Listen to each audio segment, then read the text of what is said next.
The administration says that this is a penalty. It's not a tax. It's a penalty for those people who are freeloaders on the system. If they're not going to buy into the system, they're going to have a penalty. So why do you think that somehow this equates to a tax to everyone?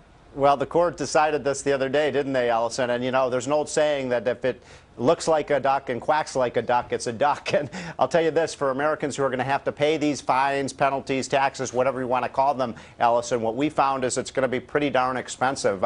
You know, the taxes phase in over time, so next year they might be pretty modest. By about 2015 or 16, for families that choose not to buy health insurance, you're talking about a fine, Allison, that could be over $2,000 a year. Okay, we do have an example of that. In 2014, the penalty, or the tax, as you call it, will be $95.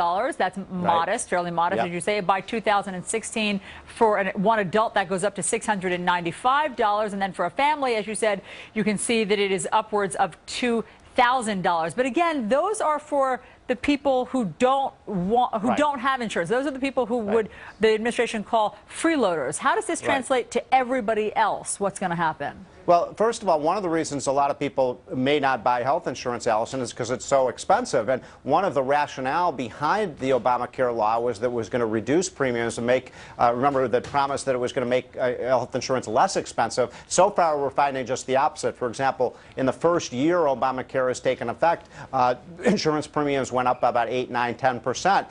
If those continue to go up at that pace, you're talking about $300, $400 increases in the cost of health insurance a year for people who have health insurance in terms of what they're paying for premiums. We found at the Wall Street Journal, by the way, Allison, is you remember the president's promise that when he was elected, no one who makes under $200,000 a year would pay a dime more of taxes. Well, guess what? We found that about 3/4 of these, again, whatever you want to call them, Allison, taxes, fines, penalties, about 3/4 of those costs will fall on the backs of families that make less than $120,000 a year. So it's a big you know, punch in the stomach to middle-class families. Well,